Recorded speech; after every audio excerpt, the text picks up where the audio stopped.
Aussi. Où suis-je? Qu'ai-je fait? Que dois-je faire encore? Quel transport me saisit, quel chagrin me dévore? Errant et sans dessein, pour le deuxième soir d'affilée, je me vois devant vous aussi fier qu'éliminé.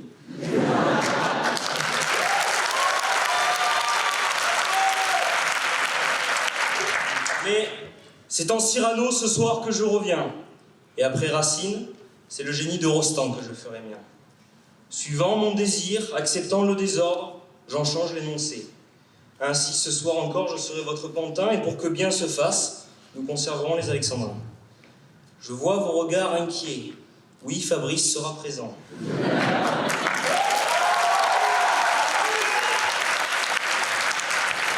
Mais par vengeance, bien plus brièvement. Et oui, parce qu'il fallait pas m'éliminer quand même, voyez? Si je m'autorise ce désir, si je me fous du désordre, vous en conviendrez, c'est par jeunesse. Bien que plus vieux d'un 365e d'année qu'hier, je vous rassure, nous parlerons de fesses. Silence qui arrive, on dirait Cyrano. J'entends le bruit qui court, qu'il prêche du Clémenceau. Ce soir, je me régale. Merci Mirabeau.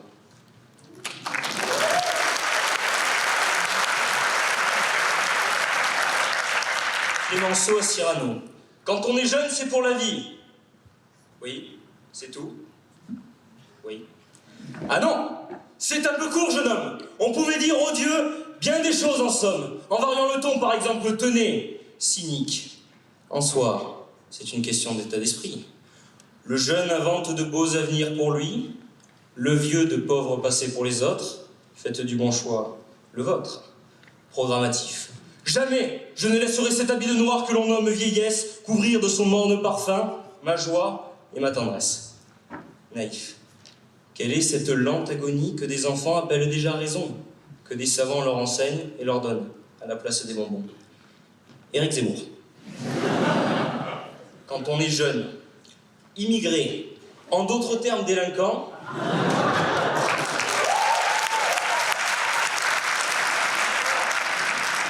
on le reste toujours, sauf peut-être en partant. Pédant. L'animal seul, monsieur Aristophane, n'a pas l'hippocampe éléphanto-camélos, dut avoir à 50 ans si peu de rides sur tant d'os. Lucchini. Et là, Clémenceau, le génie ultime de la littérature française, te dit cette phrase absolument sublime. Quand on est jeune, virgule, écoute le rythme. Quand on est jeune, virgule, c'est pour la vie. Sophisme rimbaldien. Rimbaud dit, il faut être résolument moderne. Moi je dis que moderne c'est jeune, je dis qu'il faut être résolument jeune. Startup Nation. Écoutez, mes chers compatriotes, l'esprit d'entreprise se cultive à tout âge. Ne soyez pas capital traître. Delevoye, dites-leur que c'est pour ça qu'on leur retire les retraites.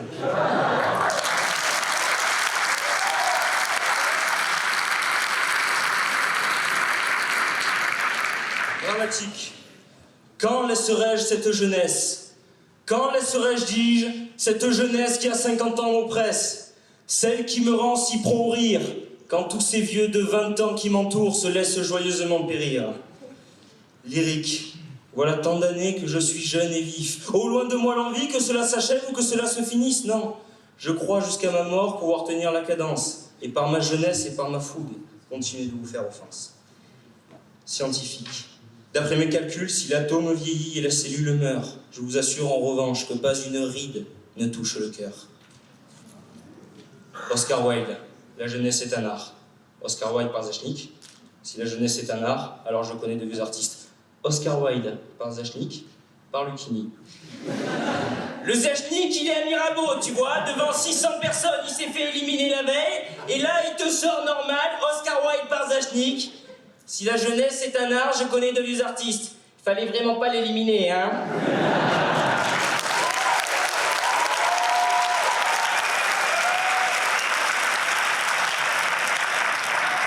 Érotique. Jamais. Au grand jamais, le bon partenaire ne vieillit. Il s'améliore, certes, mais garde sa folie. Utopique. Faisons, camarades, de l'indécence notre devise. Faisons, mes amis, de la joie notre entreprise. Faisons encore du temps, un concept du passé. Qu'importe notre âge, il n'est fait que pour être dépassé. Ainsi, nous vivrons jeunes, au crépuscule comme à l'aube de notre vie. Mes amis, buvons, buvons ensemble, car le temps des jeunes, c'est le temps d'aujourd'hui. Parce que je sais que vous l'attendez, et que c'est comme ça que vous m'aimez, Fabrice Lucchini.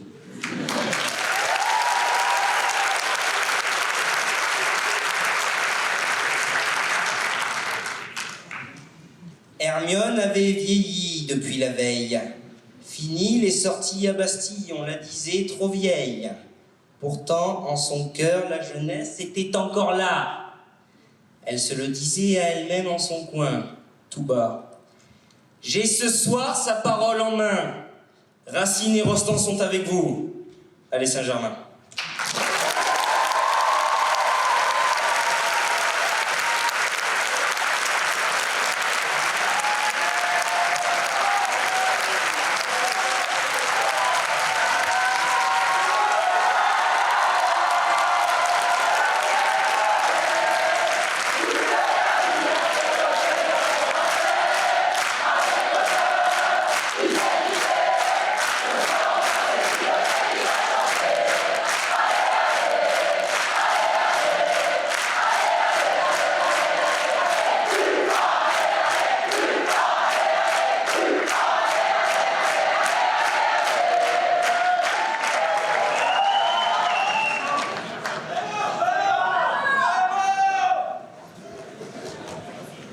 Les Lillois ont raté le doublé en s'arrêtant aux portes de la finale. Finalement, leur délégation est un peu comme leur équipe de foot, toujours performante au niveau local, mais loupe la marche sur le plan international. Si le jury a décidé d'éteindre leur flamme, le comité tient à les remercier d'avoir limité le brasier de leur fougue au seul théâtre Alexandre Dumas. La cathédrale de Strasbourg sonne depuis ce matin pour annoncer leur défaite. Strasbourg a lutté comme il a pu, mais les échos de leur voix n'auront pas assez atteint le jury et ils ont chuté. Nous soulignons leur engagement sûr et en dehors des planches, qu'il soit question de déblatérer des mots ou de lever le coude pour un verre de l'amitié. Leur bolée de cidre et le drapeau breton leur collant à la peau n'aura pas suffi à créer le miracle tant espéré. Les Rennais retournent en termes armoricaines sans s'être imposés en maître. Ils se sont en tout cas montrés dignes de la tribu de Dana. Le comité organisateur salue leur bonne humeur et leur fidèle réputation à toujours goûter aux boissons locales. Le coup de poker toulousain n'aura donc pas fonctionné hier soir. Inviter Fabrice Lucchini n'aura pas suffi. Rendez-vous en avril prochain pour retenter le sort. La capitulation de Toulouse aura donc été plus rapide que prévu. Leur accent chantant et leurs imitations auront touché le comité et en cela, il tient à les remercier. Hier, le lion est mort. Avoir vaincu les palettes de bois et la grève pour passer à travers les planches du théâtre, on doit avouer que c'est beaucoup d'efforts pour bien peu de résultats. Le comité les remercie pour les multiples rebondissements de leur participation et tient à saluer leur abnégation pour cette 10e édition. À force d'imiter le bruit des cigales, les Aixois se sont brûlés les ailes et ne seront pas parvenus à décrocher leur place en finale ce soir. L'impertinence de leur jeunesse a péché face à l'expérience des ténors, et la grisaille parisienne aura été fatale. Nous tenons à les remercier pour la chaleur qu'ils auront mis sur ce premier rameau. Les aventuriers de la tribu réunifiée ont décidé de vous éliminer. Et leur sentence est irrévocable. Saint-Germain,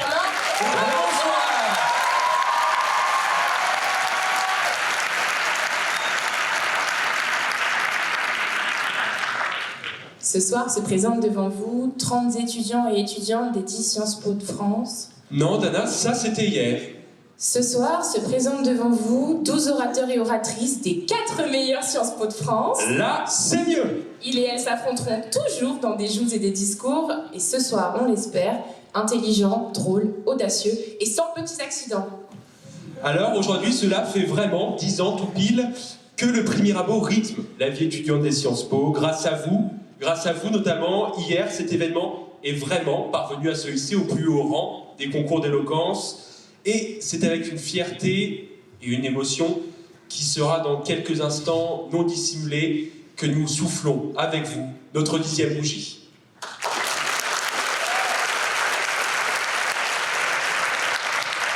Que vous souhaitez pour ce soir? Plus d'éclat de voix, plus d'envolées lyriques, plus d'imitations, plus de références cultes. Pour la convivialité, le partage et les émotions, pour nous, c'est déjà fait. Nous tenons à remercier toutes les délégations de leur participation.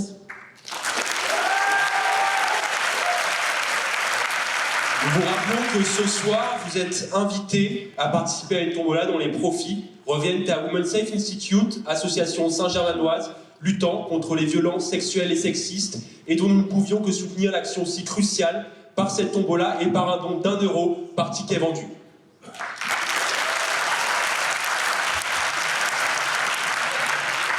Les orateurs et les oratrices s'affronteront toujours dans 2 épreuves qui s'alternent.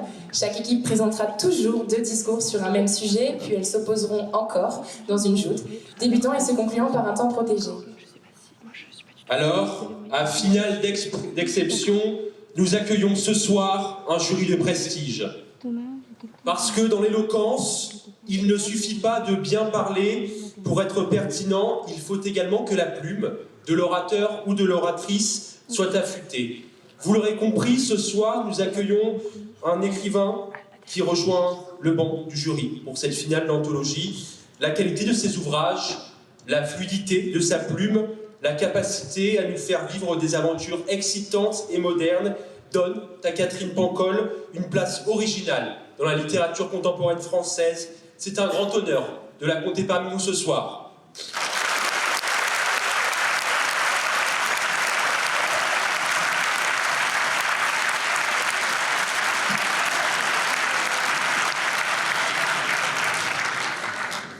On est poète, on devient orateur, disait Cicéron. Ce slogan, qui est celui de l'école d'art oratoire que notre prochain jury a fondé, il a su se l'approprier. Ce véritable touche-à-tout est parvenu à façonner une méthode d'enseignement de l'art oratoire qu'il fait évoluer en fonction des exigences. Habitué au concours d'éloquence, il ne fait nul doute que Stéphane André saura mettre en avant les qualités comme les défauts des prises de parole des orateurs et des oratrices lors de cette finale.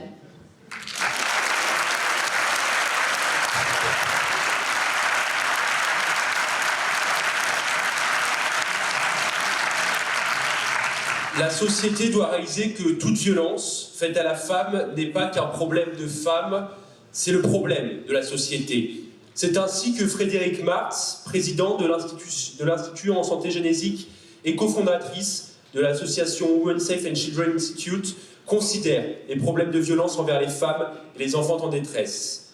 Frédéric Marx a décidé de s'engager dans les causes d'égalité des femmes et des souffrances humaines. C'est un plaisir pour nous de la compter parmi nous ce soir.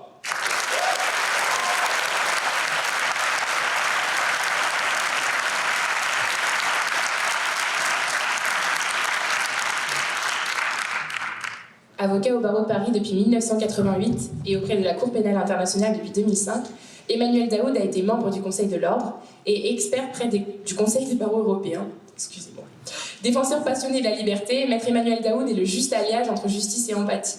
Il ne fait nul doute qu'il saura être à la fois tranchant et juste au moment de l'annonce du grand gagnant du prix Mirabeau.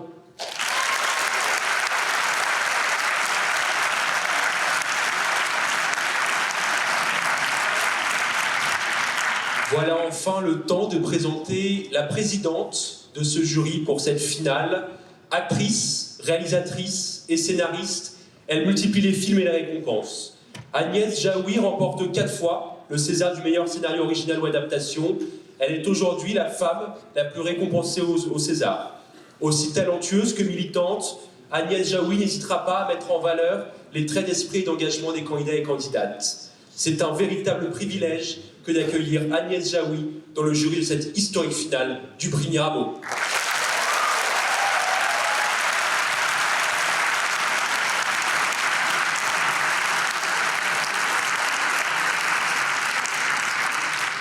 Alors, avant de lui laisser la parole pour un discours d'introduction, nous déclarons la finale de la 10e... Nous déclarons la finale du prix Mirabeau ouverte.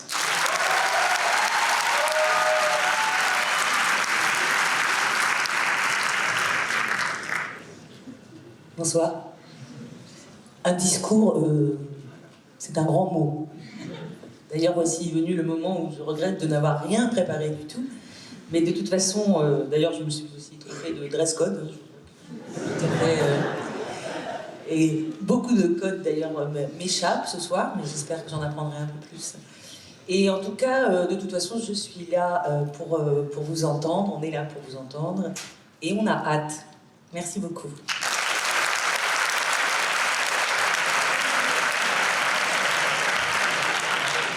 Maintenant, merci d'accueillir Madame Céline Braconnier, directrice de Sciences Po Saint-Germain.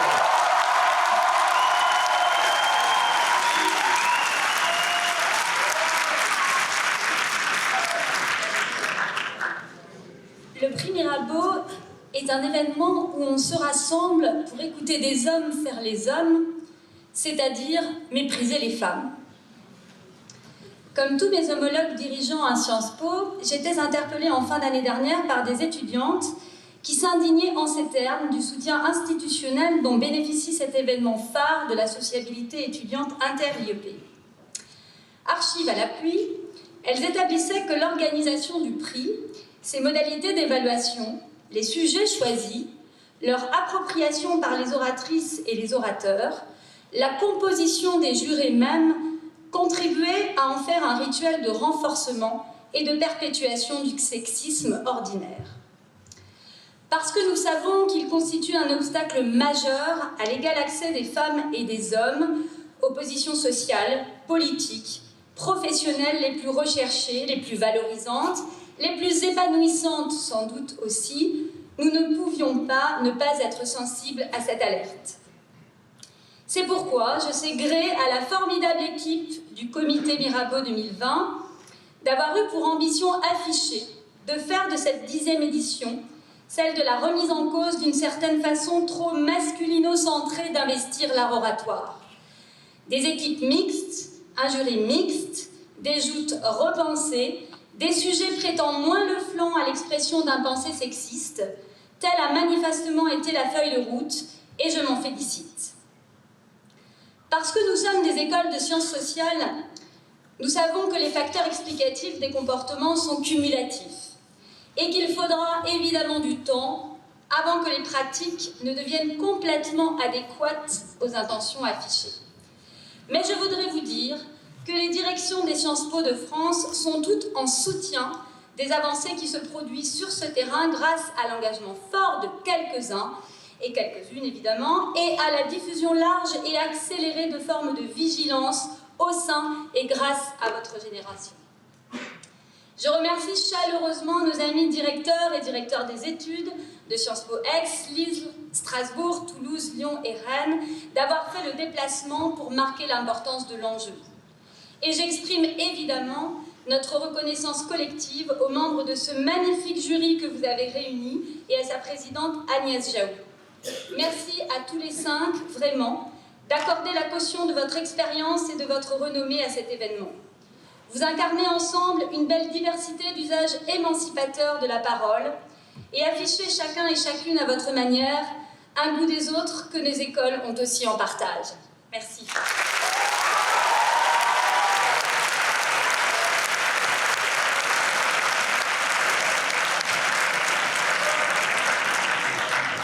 Pour commencer cette finale, le premier discours aura pour sujet « Jeunesse seule ne pourra », une citation de Christiane Taubira. Et pour commencer, Léa Gobi à la Positive pour Paris.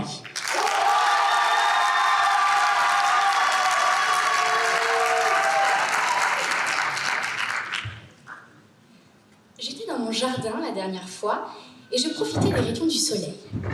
Je me suis endormie et bizarrement j'ai atterri dans un pays, non pas aux merveilles, mais aux graines. Ça alors, après Arthur au pays des Minimoys, nous voilà avec Léa au pays des petites graines qui deviendront des petites fleurs. Avant d'être face à vous, j'ai d'abord été graine. Plantée sur mes 2 pieds, j'ai eu la chance d'avoir été déposée dans un champ où il pleut assez souvent et où le soleil aime se montrer de temps en temps. Mais en grandissant, au fur et à mesure que je prenais de la hauteur, j'ai réalisé qu'autour de moi, chaque grain avait du chagrin. C'est vrai que ces derniers temps, les nouveaux grains, qui seront les fleurs de demain, au lieu de s'appuyer sur un tuteur pour prendre de la hauteur, avaient vu leur tête serrée par une serre.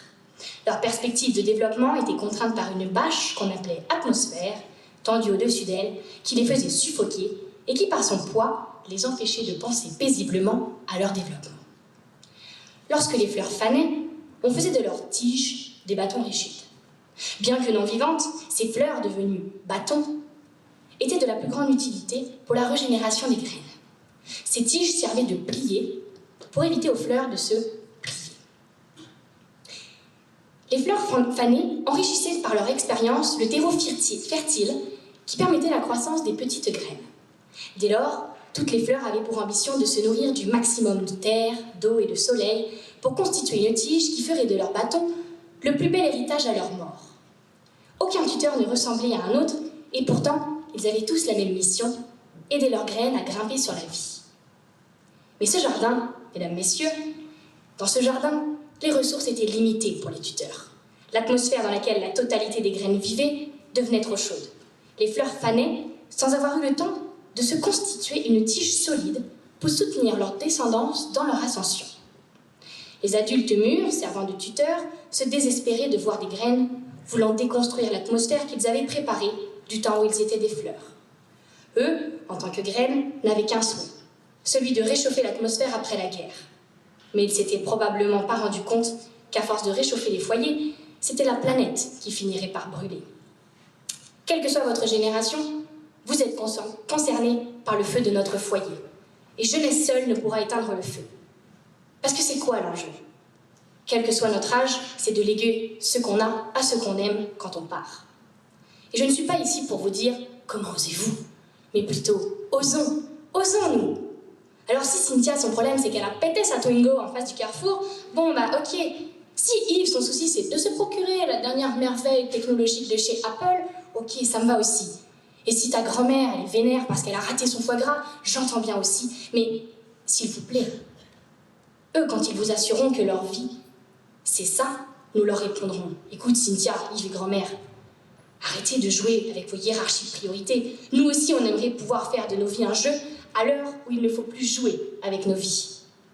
Mais alors, si la vie est un long fleuve tranquille, empressons-nous de le traverser au moyen du pont qui lie nos générations.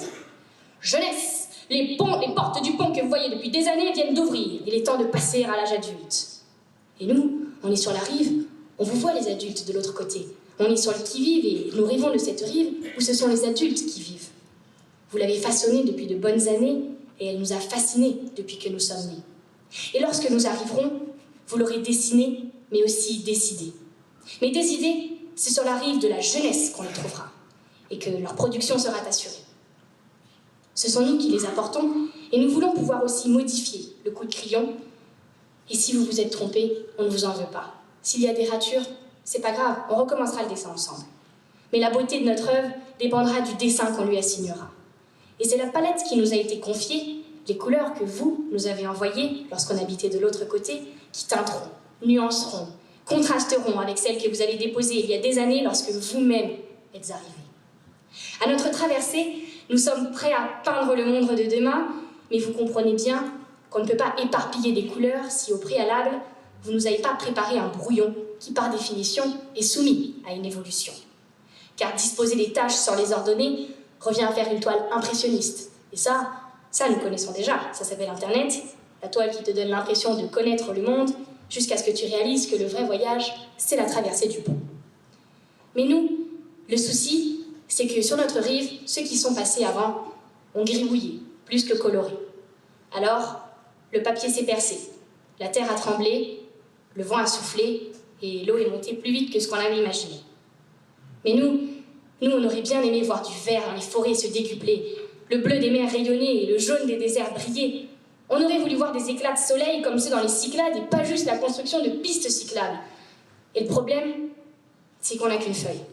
Alors on peut gommer quand le trait est léger, mais quand ce sont de grosses taches noires qui se déversent à tel point qu'on en voit dans l'eau qui sépare nos rivages, on comprend que nous, on fera naufrage avant qu'on puisse atteindre vos âges. Alors vous voyez, n'est-ce pas frustrant de savoir que nous sommes capables de traverser le pont, mais que nous devrons le faire avec précipitation pour sauver les futures générations.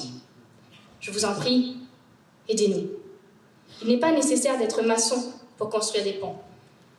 Notre tâche, pour redorer vos tâches, nous tient en otage. Nous sommes là, prêts à franchir le pont, Mais si nous ne construisons pas tous ensemble, nous serons contraints de nous jeter à l'eau.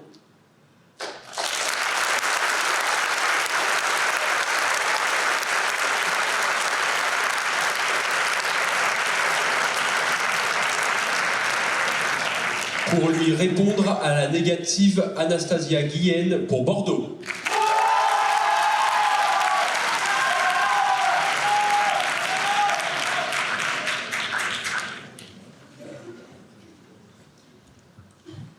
Tic, tac, tic, tac, tic, tac.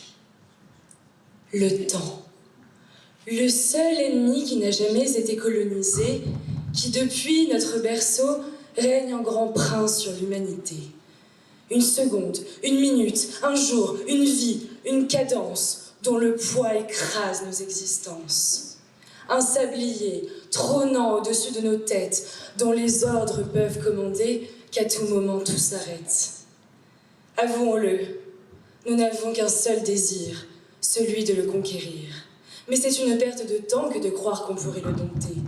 Certes, le fardeau du temps passé est un péril auquel on voudrait toujours échapper. Mais si la brièveté de la vie est parfois regrettable, pensez à ce qu'accompliraient les hommes si ceux-ci étaient imbattables. Tic-tac, tic-tac, tic-tac, tic-tac, le poids du sablier s'alourdit et s'épand. L'homme courbe l'échine et ce à ses dépens. Il nous rappelle que le chemin vers de nouveaux horizons est bien trop hanté par ce qui a été fait par le passé pour que ce ne soit pas à la jeunesse d'avoir la vigueur et l'audace de s'en charger. Françaises, Français, hier soir, j'avais besoin des conseils de nos aïeux pour me guider et j'ai rencontré les meilleurs d'entre eux. C'est à cet instant précis, mesdames et messieurs, chers jurys, que j'ai compris que les dires de Christiane Taubira ne pouvaient être que faux. Jeunesse seule pourra, et croyez-moi, il le faut. Je pénètre donc dans une maison de retraite un peu esprit pavillonnaire, ma foi, fort sympathique. Je suis chaleureusement accueillie par Catherine Deneuve, qui pourtant ne l'était plus trop. Comme j'ai rendez-vous avec Patrick, je crus le voir arriver, ce qu'en fait ma vue me jouait des tours, et c'était Bastien qui venait à moi. Mais si Patrick c'est Bastien, alors où est Patrick ? Comprenant qu'il aurait du retard, je décide alors d'aller chercher Véronique. N'entendant rien à la porte de sa chambre, je décide de crever l'abcès, avec une question avant que Julien ne le perce. Je lui hurle « Véronique, tu ne m'ouvres pas parce que tu explores Alain de long en large ?» Pas de question, Véronique reste sans son. J'aperçois alors par la fenêtre les autres pensionnaires. Ils reviennent d'une balade champêtre où ils étaient allés prier sur la pierre tombale d'Ariel. Quelle émotion de voir Gérard au loin, marchant main dans la main de Depardieu avec l'amour de sa vie. Jacques Chirac, petit ange parti trop tôt. Au loin, Françoise, pas si hardie que ça, rêve de plonger dans la piscine de la villa, mais c'est vrai que c'est compliqué pour elle de le faire car Roselyne Bachelot.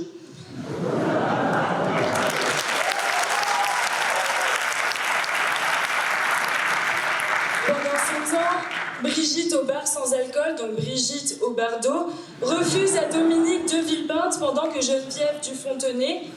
Mais je ne peux m'y attarder car c'est à cet instant que surgit notre emblème national, mesdames et messieurs, Michel, qui, passionné de l'Égypte, revenait de Drucker. Je vois alors ce gros bourgeois expliquer à Alain que c'est fou, les loyers là-bas, c'est comme les quartiers les plus jupés de Paris. Alors, Mimi Mati, qui a comme Serge le cœur sur la main, lui rappelle qu'elle a toujours l'argent de ses droits d'auteur, si jamais il veut investir. Méline, qui a beaucoup moins le goût du risque, lui conseille de renoncer. La conversation des deux hommes, pensant au loyer alors qu'ils partageaient le même foyer, était tout de même cocasse. Ah, Bernard-Henri quand il les vit. Mais une dispute au sein de la villa était dans toutes les bouches et sur Jacques Lang, les obligeant à faire face à leur destin Giscard, mais surtout à leurs tâches ménagères. Personne ne voulait faire la WC à part Kinson.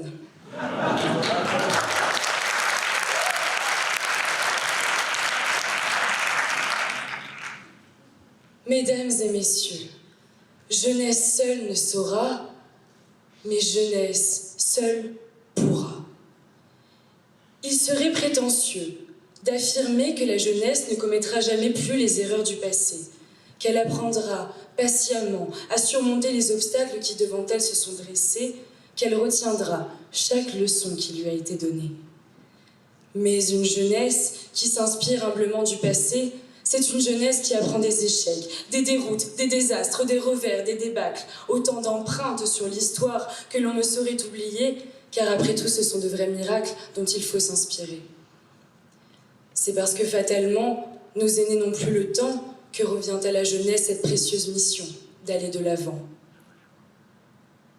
C'est celle que l'on asphyxie, que l'on tait, que l'on méprise faute de confiance, dont on espère écraser l'insouciance, dont on pense que les mots n'ont pas de sens. Pourtant, cette jeunesse, c'est l'espoir, c'est l'horizon d'un lendemain moins noir, c'est une énergie nouvelle qui vous emporte, un souffle pour la vie pour que celle-ci soit plus forte.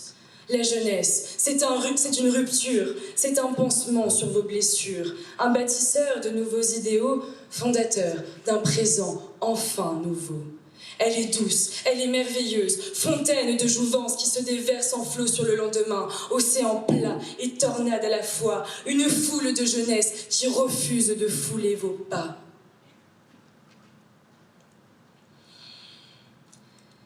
Les derniers grains du sablier virevoltent.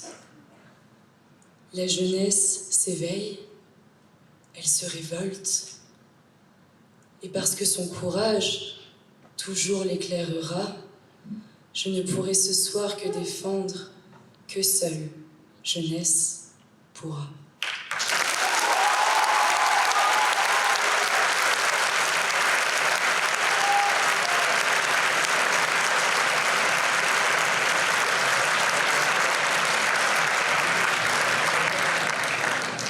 Pour poursuivre ce discours, j'appelle Célie Michel à la positive pour Paris.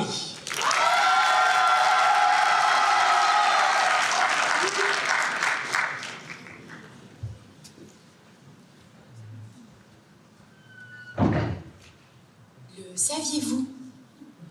Quand la plupart des bébés naissent, ils sont tout potelés et tout rosés. Moi, je suis névrosée. Je suis arrivée tranquillou pépère, dans un monde beau, violent et injuste. J'étais une page blanche qui allait être mouchetée à la fois de vert, de bleu, de rouge, de jaune, de gris et de noir. L'innocence de ma naissance était vite entachée par des grosses taches sombres qui me rappelaient sans cesse les dérives du cosmos dans lequel je vivais. Je suis née dans un monde coloré mais mouvant, un monde coloré mais mourant. J'ai évolué avec cette palette et j'ai appris à ne pas déraciner les pâquerettes. J'ai grandi grâce aux espaces que j'ai conquis, aux personnes que j'ai ravies et grâce à ce que d'autres m'ont transmis. D'ailleurs, les premiers à m'introduire à la poterie étaient mes parents. J'étais admirative de leur façon d'utiliser leurs mains pour créer des univers et du lien. Je me souviens du lapin que mon père mimait devant la lumière pour faire des ombres chinoises. Et puis quand il me prenait les mains avec ma mère pour faire une balançoire humaine, oui, et puis quand ma maman, elle levait un gros doigt comme ça, je sais plus lequel, à mon papa, c'était sympa. Et ils m'ont appris à utiliser mes mains pour communiquer et pour modeler mes projets. En l'espace de 19 ans, mon art s'est amélioré à la vitesse de la lumière. D'un bonhomme manchot en pâte à sel, je suis passée à un globe entier à rénover. Moi qui ai commencé en modelant, il est dorénavant mon devoir de modeler. C'est comme si la jeunesse que j'ai acquise en sortant de l'enfance me presse à réparer tout ce qui, pour la première fois, m'apparaît comme cassé. C'est cette frénésie que je ne saurais pas définir, mais plutôt décrire, et que je vieille à conserver. La jeunesse, elle est vigoureuse, elle est énergique, elle va à droite, à gauche, elle te fixe droit dans les yeux et parfois un peu plus bas. Mais la jeunesse, surtout, elle est curieuse. Enfance et jeunesse sont les frais des amis de la vie.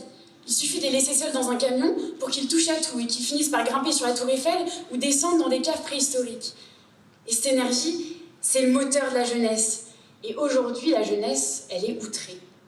Être jeune, c'est voir les failles dans la porcelaine pour la première fois. C'est se rendre compte des maux de nos parents. C'est réaliser que leur cape de super-héros n'est que la couverture de comics dans laquelle ils s'enroulent chaque soir après leur petit cachet. La jeunesse, elle est outrée, parce qu'elle réalise qu'on n'est pas tous logés à la même enseigne. Non mais c'est oui, enfin pourquoi est-ce qu'on n'irait pas tous dormir au Hilton ou au Ritz? Pourquoi il y en a qui doivent se contenter des Formule 1 et des bidonvilles? Mais c'est pas sorcier, non? Et puis, pourquoi les inégalités? Le réchauffement climatique, le sexisme? Et pourquoi y a-t-il des écarts de richesse dans le monde? Et puis les voitures, elles polluent et pourtant elles pullulent.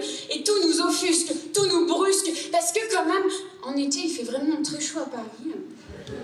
Et j'ose même pas évoquer les pailles qui soit finissent dans la mauvaise poubelle, soit dans l'estomac d'une tortue malgache. La jeunesse d'aujourd'hui, elle est désillusionnée, mais pas abattue. Et c'est ce qui est beau. La jeunesse, elle est forte. La jeunesse, elle va pas lâcher nos noces. C'est cet élan qui nous permet d'avancer plus vite.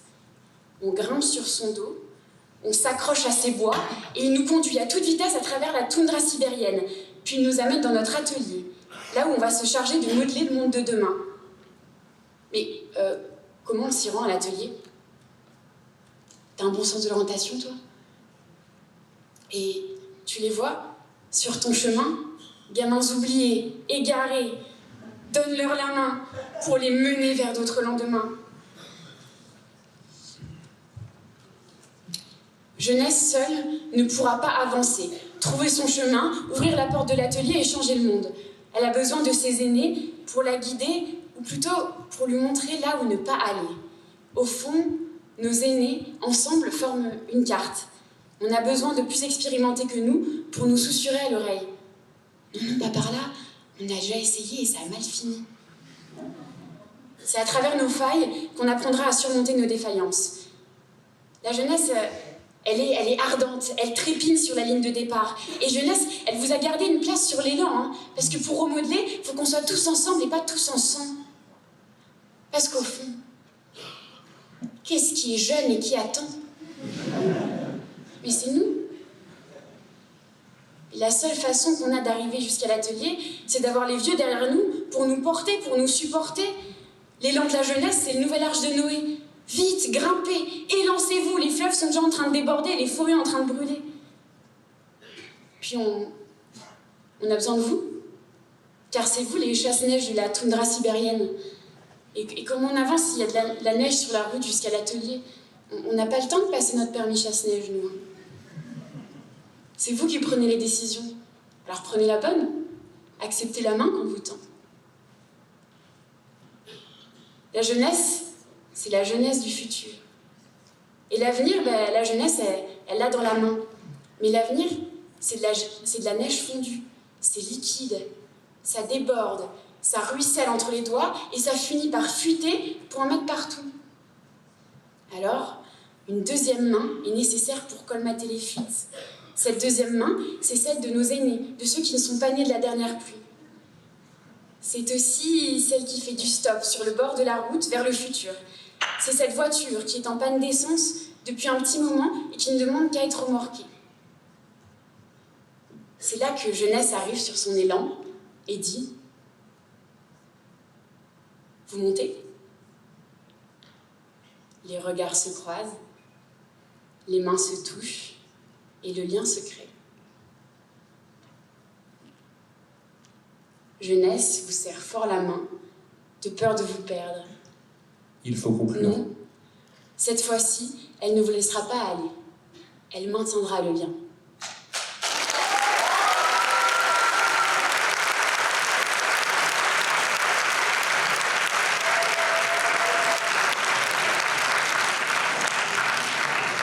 Et pour conclure ce premier discours de cette soirée de grande finale, David Radji pour Bordeaux à la négative.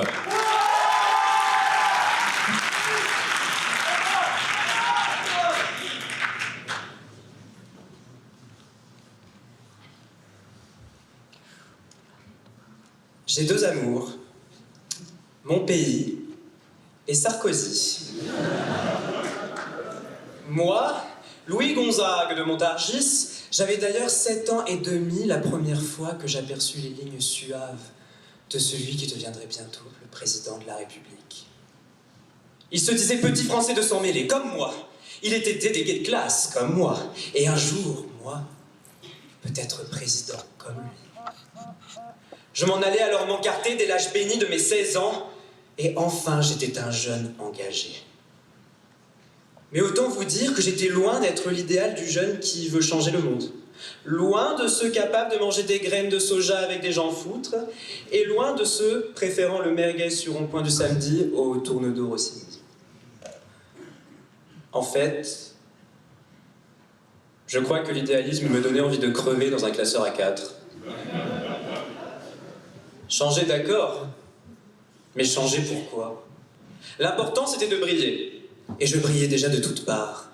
Mes cheveux, d'abord, car aucune mèche ne saurait tenir sans lac. Mes vêtements, allant de mon éclatante collection de chaussures bateau à mes polos Lacoste, en passant par mon amour pour les couleurs pastel. Et enfin, ma Fiat 500, cadeau de papa et maman pour l'obtention de mon brevet des collèges. À 17 ans.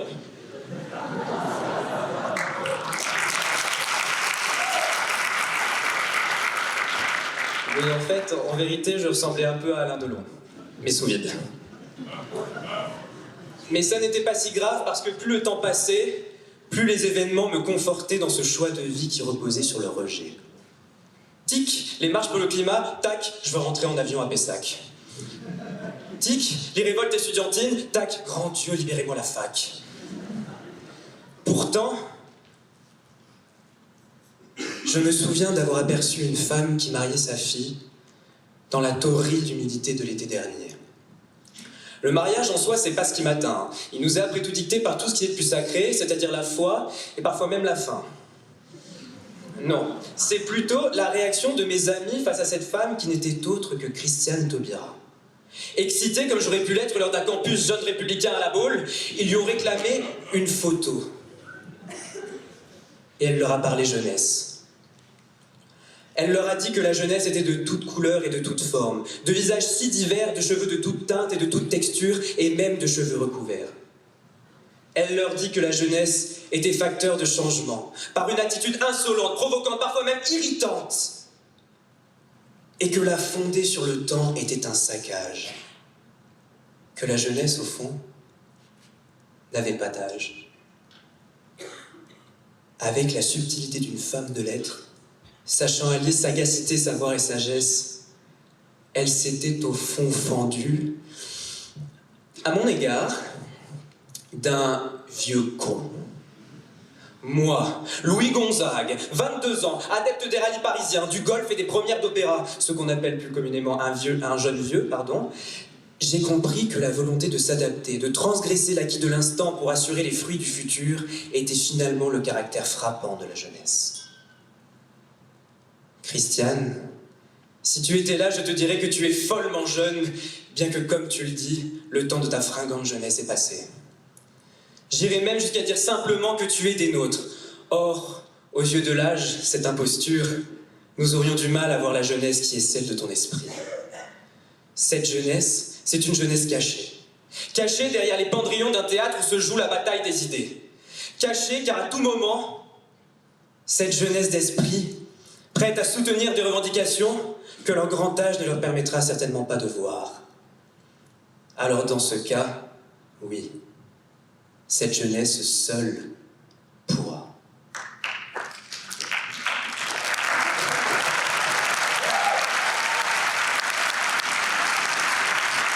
Christiane, tu sais, toi plus moi, plus tous ceux qui sont jeunes, ça fait déjà une belle jeunesse, qui n'a pas besoin de penser pour la vieille paresse. Cette vieille paresse, c'est comme un conglomérat, une pépinière, presque un consortium réfractaire qui, comme le jeune vieux que j'étais, n'accepte pas le changement et hurle à la trahison des générations. Je ne dis pas là que le temps du respect des anciens est mort, mais qu'il faut cesser de les ériger en totem et laisser cette grande jeunesse écrire son poème. Je dis simplement que oui, en effet, si le vieux, le réfractaire dominait continuellement les idées, nous serions asphyxiés par le rétrograde et par une vie qu'il a peut-être voulu trop mémorable. Mais qu'on ne s'y méprenne pas, le vieux, oui, a bien profité. Et nous pourrions tous lui adresser en chœur, face à sa parade d'opposition, un chaleureux « Ok, boomer ». Mais comprenez-moi bien, il existe dans le jeune âge des esprits rétrogrades, comme peut résider la jeunesse derrière une vieillesse de façade.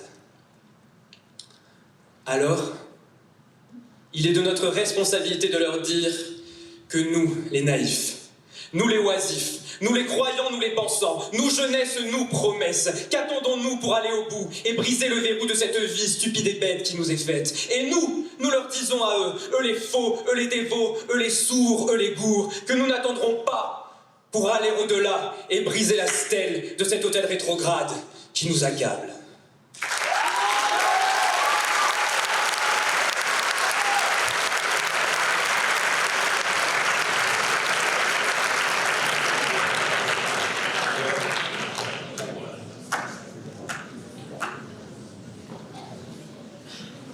Il est désormais temps de passer au moment des joutes, et pour cette première joute, Bordeaux et Paris débattront sur « Qui ne sait pas mentir, ne sait pas agir », une citation d'Alexandre Dumas. À la positive, Léo Brix pour Bordeaux, et à la négative, Antoine Chaussat pour Paris.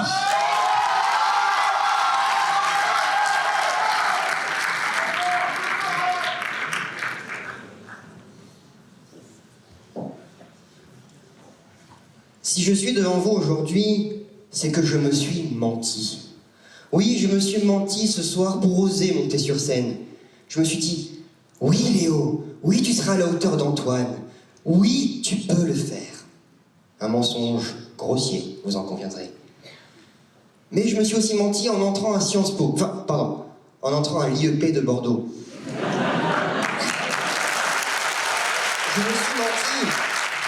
Je me suis menti. Alors certes, mes études à Bordeaux, c'est le résultat de ma volonté, mais cette volonté n'est qu'un mensonge. Si j'étudie à Bordeaux, ce n'est pas parce que je le veux, c'est parce que mon environnement et mon éducation m'ont menti en me faisant croire que je voulais intégrer cette école. Alors Antoine, si nous agissons en tant qu'étudiants de Sciences Po, c'est parce que nous reconnaissons que nous avons fait nous-mêmes un mensonge à nous-mêmes. Et nous souffrons ensemble. Oui. Oui, mais pendant que vous racontiez cette histoire, il m'en est venu une autre en tête. Une histoire presque aussi vieille que le monde. Celle d'un berger, peut-être bordelais, qui s'ennuyait dans sa vie et décida sans raison de crier au danger. Alors les gens ont réagi, oui, la première fois, la deuxième fois, quelques fois, jusqu'au jour où, véritablement, il est arrivé, le danger. Alors certes, notre berger a crié, mais personne n'est venu. Et pris par son propre piège, il finit dévoré. Par Mère Grand. Oui, parce que la vraie fin de l'histoire, la vraie fin de l'histoire d'hier soir, c'est que le loup, mort, était mort, et fut remplacé par plus coriace que lui. Ce que je veux vous dire ici, c'est que vous pouvez crier à la Mère Grand autant que vous voulez. Mais l'action, ce n'est pas la réaction produite par le mensonge. La réaction, ce ne sont que des stimuli. Ce n'est pas créatif, ce n'est pas productif. La réaction s'apparente au mensonge, à l'inverse de l'action. Ouais, mais moi, je défends pas ça. Moi, je dis que l'action, elle est entraînée par le mensonge. C'est ça que je dis parce que, en fait, moi, j'ai pris mon exemple, mais je pourrais prendre l'exemple de quand j'étais refusé à Sciences Po Paris. En fait, j'étais à l'oral, 13 rue de l'université. J'étais à l'oral, et je me suis dit, je vais dire la vérité. Grosse erreur de ma part. Il fallait que je mente pour pouvoir agir et pour pouvoir réussir. J'ai dit la vérité, et donc j'étais pris qu'à l'IEP de Bordeaux. C'est tout. Je me reconnais dans la première partie de cette histoire, le 13 rue de l'université que j'ai fréquenté plusieurs fois depuis. Mais la deuxième partie, quelque chose me chatouille. Je n'ai pas souvenir d'avoir menti lors de cette orale. Alors certes, je me suis menti à moi-même, effectivement, au début, en me disant, moi, est-ce que je vais être capable? Mais une fois arrivé, j'ai regardé le jury, un petit peu comme je regarde le public ce soir, et je me suis dit, mais allons-y. Oui. Disons la vérité. Tout à fait. Mais c'est justement ça qui est dramatique, parce que vous n'avez même pas conscience que vous mentez. Et c'est là que le bas blesse. Parce que, oui, vous avez menti. Vous avez menti parce que vous n'avez pas une connaissance parfaite de vous-même. Vous vous êtes donc inventé un personnage, on le fait tous. Et c'est pour ça on est dans le même bateau, dans la même galère. On le fait tous ici, on est tous des atomes piégés par un système où on ne peut que mentir pour tenter de survivre. C'est triste, mais c'est comme ça, Antoine. On peut rien faire. Ah bon? Ouais. Mais moi, je la vois pas comme ça, l'action. Mais oui, je sais. Pour moi, l'action, je sais pas, c'est raconter des histoires. Alors, certes, c'est pas dire ce qui est exactement proche, exactement comme la vérité, comme ce qu'on voit, non. Raconter des histoires, c'est ne pas se mentir à soi-même, c'est ne pas se mentir à la personne à qui on raconte. Et c'est ça qui est important dans l'action. Quand on est dans le feu de l'action, ce qui est important, non, ce n'est pas de coller aux faits, je suis d'accord avec vous.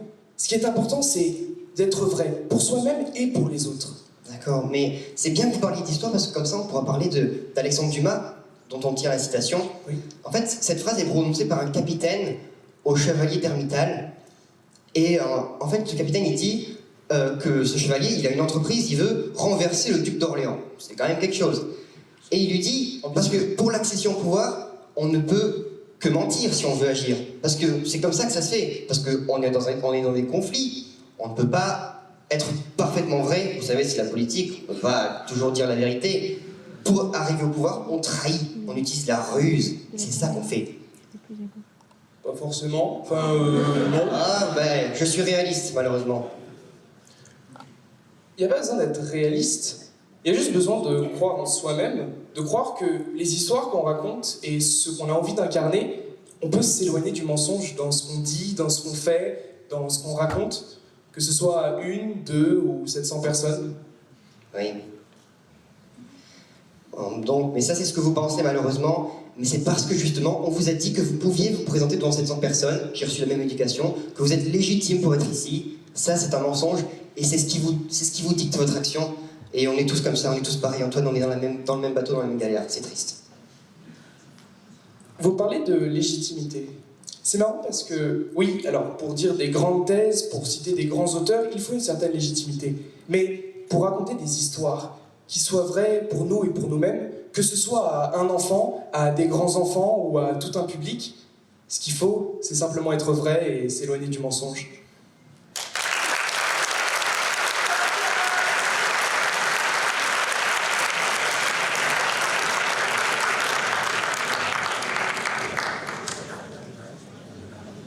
Voilà, la première partie de cette finale est désormais terminée. Nous allons avoir un entracte, non pas de 10 minutes, mais plutôt d'une vingtaine de minutes. N'oubliez pas d'aller tenter votre chance à la tombola. Il y a 35 lots, dont des places pour assister à un match du Paris Saint-Germain. Et tous les fonds seront reversés à Women's Safe. À tout à l'heure.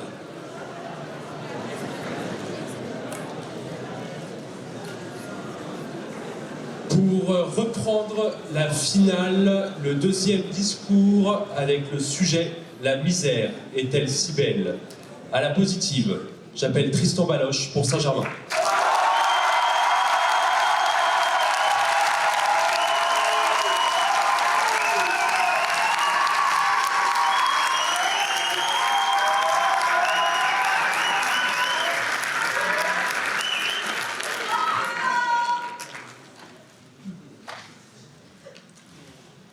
C'était l'une de ces nuits où l'imagination vous maintient éveillé.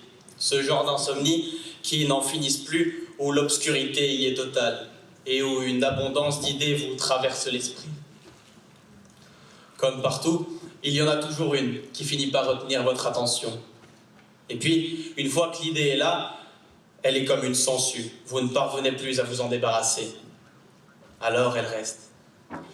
Vous comprenez que là, ça ne sert plus à rien d'essayer de lui échapper, parce que la nuit sera blanche.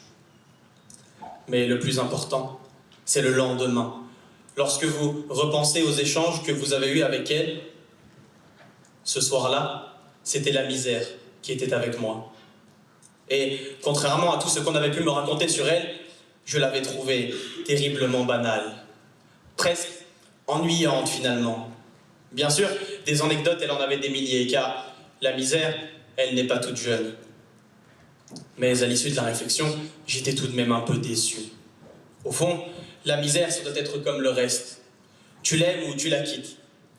Et vu le nombre de personnes qui restent dans la misère toute leur vie, c'est qu'elle doit avoir quand même quelques bons côtés. Non, non, ça c'est trop simple. Le raisonnement est trop basique. Quand je dis d'y penser vraiment, non, la vérité c'est que la nuit dont je vous parle, c'était la nuit dernière, lorsqu'on m'a demandé de m'adresser à vous en parlant de misère, alors que dans le fond, personne n'y pense jamais vraiment. Quand je dis d'y penser vraiment, ce n'est pas simplement de la regarder avec distance, de temps en temps, le cœur détaché. Ce n'est pas non plus d'aller aux vacances au plus près des gens qui n'ont rien pour leur apporter un sourire ici et là. Car penser la misère une semaine sur 52, c'est quand même un peu léger. Ne comptez pas sur moi non plus pour vous dire que la misère permet à l'homme de se retrouver avec lui-même, de renouer avec ce qu'il est vraiment, de toucher quelque part ce qu'il a au plus profond de lui-même. La vérité, c'est que la misère a ce côté dégoûtant pour l'homme. Alors, on se rassure en se disant que si les pauvres souffrent, c'est peut-être le destin. Que si mon voisin a faim, c'est qu'il n'a pas assez travaillé. Et surtout, que si les meilleurs partent en premier, c'est parce qu'on laisse crever le miséreux la gueule ouverte. En vérité, l'homme agit avec la misère, comme il agit avec le reste. S'il ne comprend pas ou si la réalité est trop difficile à supporter, il préfère l'ignorer et passer son chemin. Mais alors, si cet homme vous dit que la misère est affreuse, le croirez-vous? Je crois que c'est encore pire que ça, car l'homme agit avec le pauvre comme il agit avec la peste. Par peur d'être contaminé, il finit par ne plus la regarder. Alors, ne l'écoutez pas. L'homme qui n'a pas connu la misère et qui vous dit qu'il faut absolument la suivre. S'il vous plaît, ne vous laissez pas guider par ces sourds et ces aveugles qui parlent de ceux qu'ils ont cherché à oublier. Mais le bienheureux n'est pas responsable pour autant. Je vous l'ai dit tout à l'heure, personne ne pense vraiment à la misère. Et parfois, le bienheureux donne un peu de son temps et de son argent aux nécessiteux. Vous me direz, c'est normal, parce qu'aider un pauvre, c'est mignon, alors qu'aider un riche, c'est suspect. La misère est une réalité de ce bas monde, pour tout le monde. La seule différence, c'est que certains la vivent, alors que d'autres la voient. Pour ceux qui la vivent de l'intérieur, ils lui reconnaîtront un esprit, une solidarité, une communauté créée dans une certaine adversité. Mais tous ne la connaissent pas de l'intérieur. Et tant mieux. Moi, par exemple, je ne prétends pas avoir vécu la misère.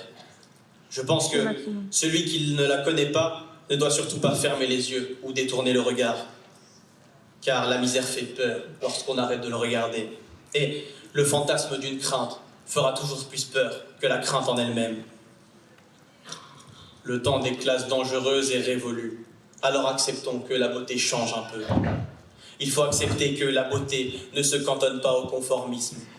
Accepter qu'on a tourné les yeux un peu vite sur une situation que l'on connaît très peu aujourd'hui. À une époque où se remettre en question devient de plus en plus rare et où le fait de ne pas savoir est devenu un défaut finalement, est devenu impossible, n'excluons pas la beauté d'une chose que nous ignorons.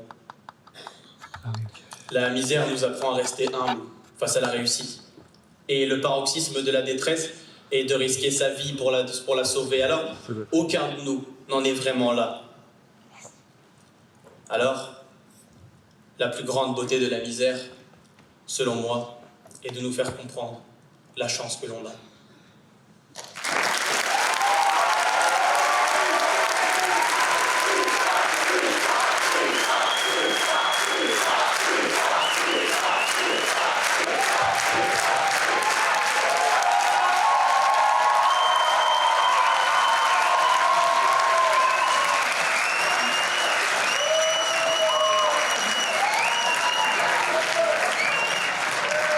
À la négative, pour lui répondre, Sarah Henrionnet-Théran pour Grenoble.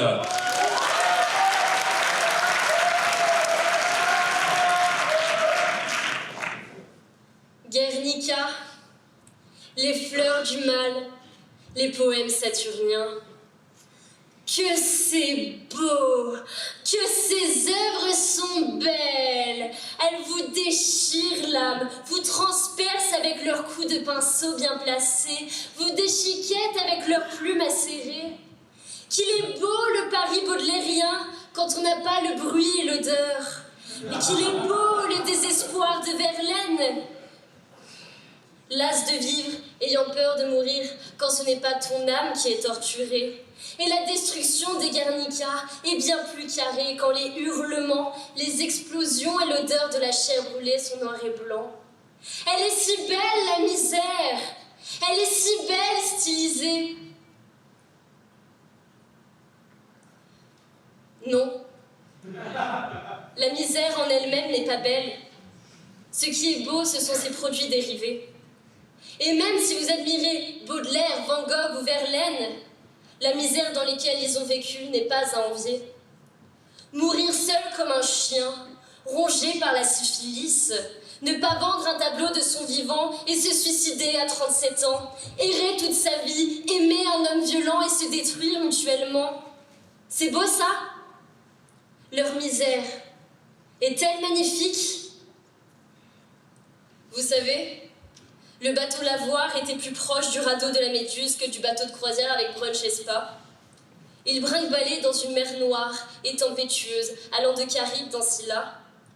Les artistes vomissaient leur misère sur toile et papier. Ils avaient le mal de vivre et le mal de mer, tant bien que mal de ne pas passer par-dessus bord.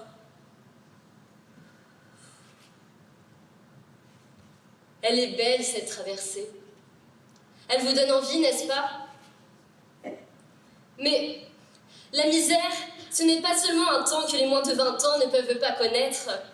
La misère n'a pas disparu avec l'air bohème, elle a seulement changé de visage.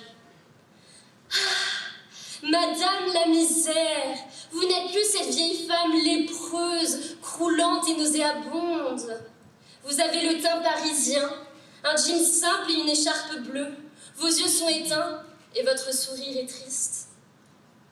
Mais surtout, Madame la misère, vous êtes seule. Vous êtes la seule compagne des super losers, des outsiders, des loupés, des ruinés, des aussi clochards célestes, des soirées raclette en solitaire, des pots de Nutella vidés à la petite cuillère, des éternels insatisfaits et des clitoris oubliés.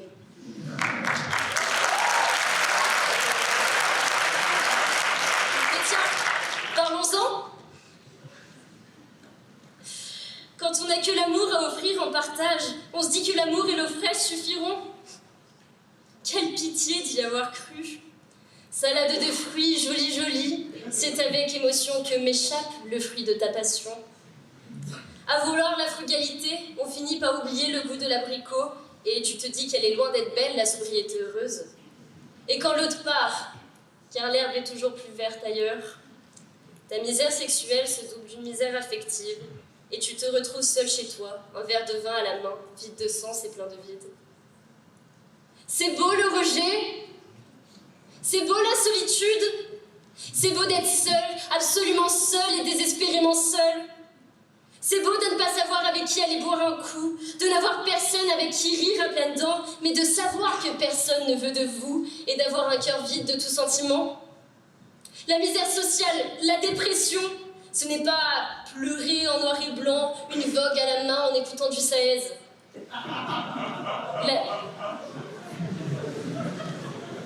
La dépression, elle t'empoisonne, elle t'emprisonne. C'est une plaie qui suinte, c'est une marée noire face à laquelle tu es un goéland, avec ses ailes de géant qui t'empêchent de marcher. Mais la misère n'est pas qu'intellectuelle, elle est aussi concrète qu'un compte en banque vide le 13 du mois. Ah, quelle est belle l'ère du néolibéralisme. Quelle est belle l'ère de la loi travail et autres New Public Management. Les gens travaillent Les miséreux sont heureux, ça étincelle de CDD, des ubérisés, des retraités, le taux d'emploi est explosé. Il y a même le tout nouveau CDIC, le fameux contrat à durée indéterminée de chantier. Bref, malgré tous ces nouveaux mots, on change tout pour ne rien changer et la misère reste aussi laide. Pourtant, on a essayé. On lui a donné un sac à dos bleu et carré, un vélo tout neuf, un statut hyper flex. Tu travailles quand tu veux et où tu veux. La misère est redorée. Sauf qu'en fait, non. Quand tu tombes et que tu parles de ta sécurité sociale, la seule chose qu'on te répond, c'est « Sorry, we missed you ».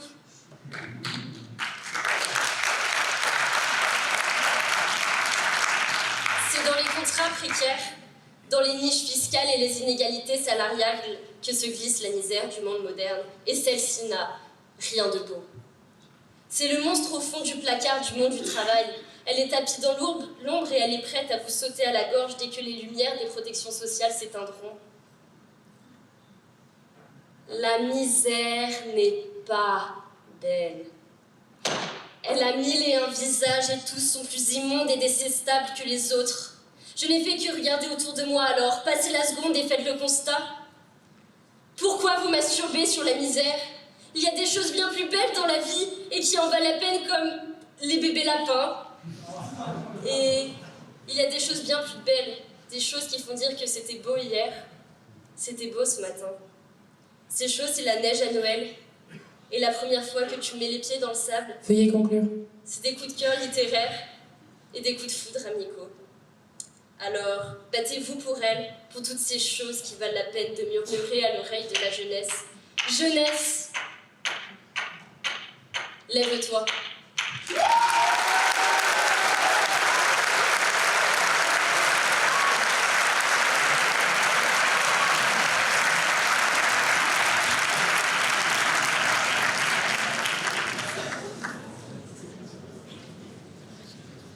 À la positive, Célia Roig pour Saint-Germain.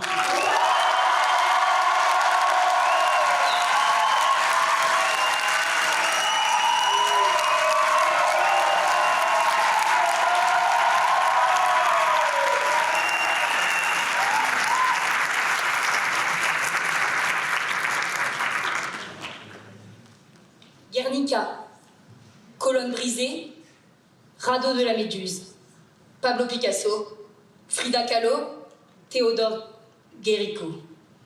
La misère politique, la misère physique, la misère sociale. La misère est belle, et encore plus en peinture. Des traits fins, des couleurs plates, pâles, et la misère se dépeint sur la toile. Comme sur la plupart des toiles qui ont retenu votre attention lorsque vous marchiez tranquillement dans le dernier musée que vous avez visité. Comme tous les livres que vous avez dévorés avec satiété. Comme tous les films dans lesquels vous vous êtes pleinement plongé. Les Oscars, les prix Goncourt, les distinctions, tous ces titres honorifiques venant récompenser des œuvres d'art remarquables. Mais sur quels critères? Plus que nous faire rire ou nous plaire, c'est parce que les films, les livres et les peintures parviennent à bouleverser un auditoire entier et à sortir un grand public de sa zone de confort qu'ils nous marquent tant. C'est précisément parce qu'ils font ressortir une certaine misère, une tragédie, une tristesse puissante qui nous emmène ailleurs et que le temps de quelques scènes, quelques lignes ou quelques traits, nous ne sommes plus de jeunes étudiants sciences-pistes, des directeurs d'école ou de grandes féministes. Nous sommes partie prenante de l'œuvre. Maintenant, plongez votre regard dans la profondeur du tableau que je m'apprête à vous décrire. Vous les voyez, derrière la brume grise, le mélange bleuté pour représenter les ruissellements de la Seine parisienne. Et juste là, à côté, sous le pont, blotti dans l'obscurité, représenté par des silhouettes, la misère croule. Et le froid, la faim, la maladie s'incarnent dans ces oubliés qui gisent à même le sol. Ces malheureux, ces miséreux, ces demi-morts, qui se pensaient des femmes et des hommes et qui n'étaient plus que des ombres. Mais un peu plus loin encore, la misère ne s'arrête pas là. Ces immeubles en arrière-plan, ces grands blocs de béton, là-bas se trouve la misère physique. Derrière des portes verrouillées, le bruit des coups et des pleurs se fait entendre, avec la violence pour unique vérité. Et dans l'immeuble d'en face, la misère psychologique, cette détresse qui vous envahit, cette solitude, cette peine sur vos épaules, celle qui vous paralyse Et puisque personne ne trouve la force de sonner l'alarme, elle coule sur votre joue. Alors oui, je ne vous ai pas contredit. La misère existe et elle est multiple. Je l'ai nommée, décrite, assombrie pour une dernière fois ce soir. Désormais, le moment est venu d'associer la misère à cette souffrance du monde, d'arrêter de la craindre comme le plus grand mal de notre société et d'arrêter de la fuir comme une maladie contagieuse et transmissible.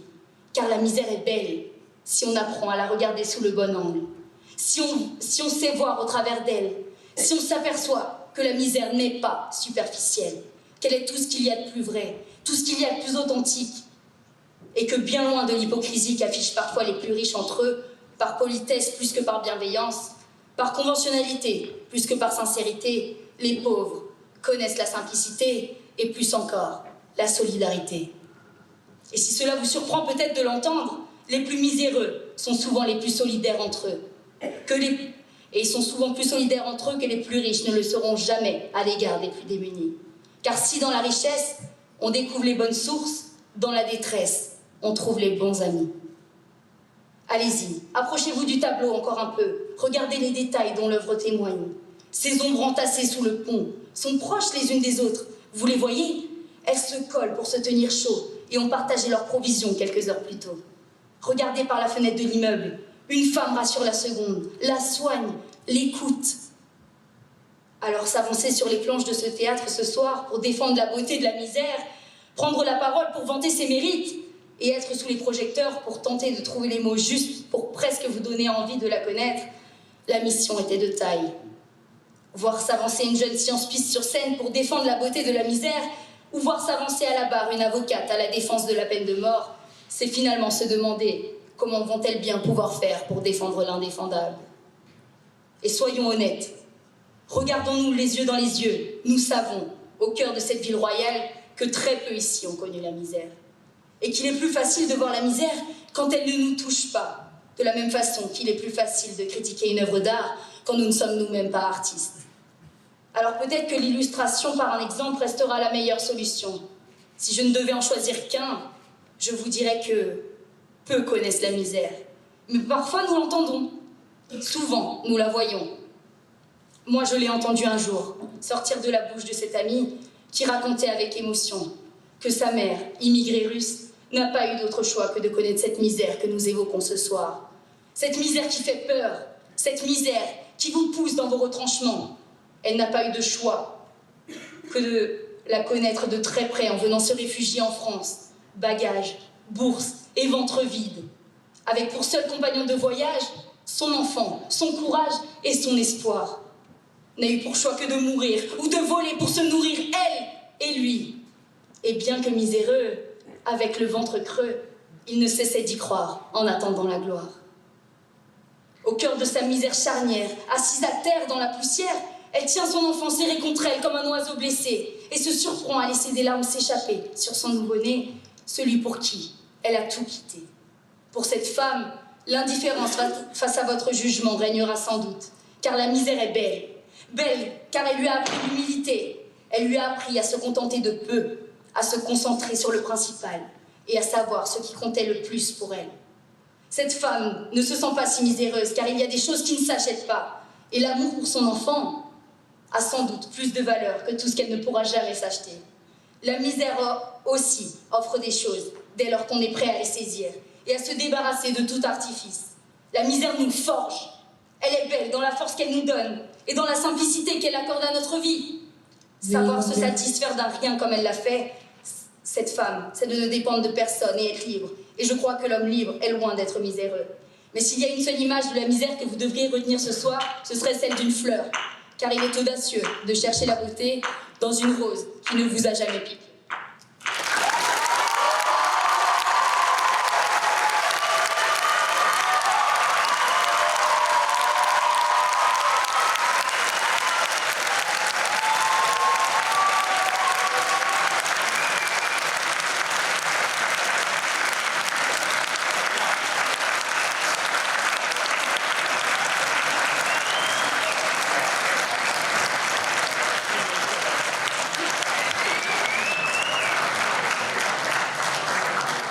Pour lui répondre, À la négative, merci d'accueillir Mathis Druel.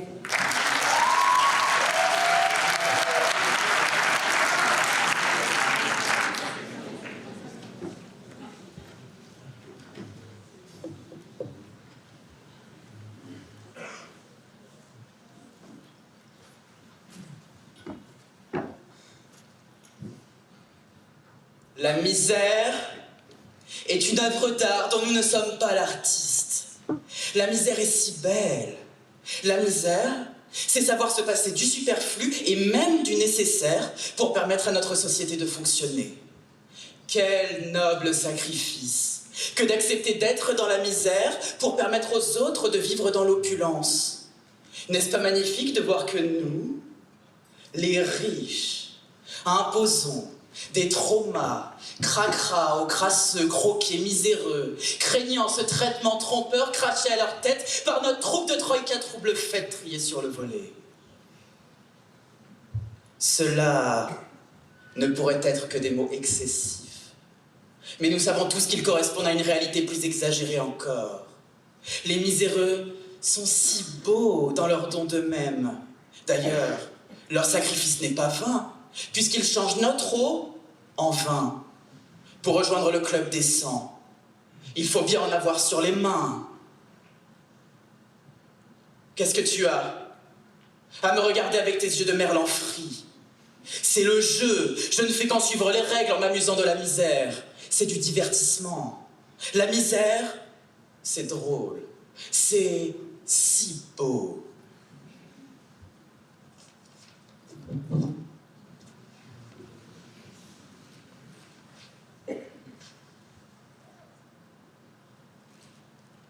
Tu te rends compte? Tu te rends compte de ce qu'on vient d'entendre là?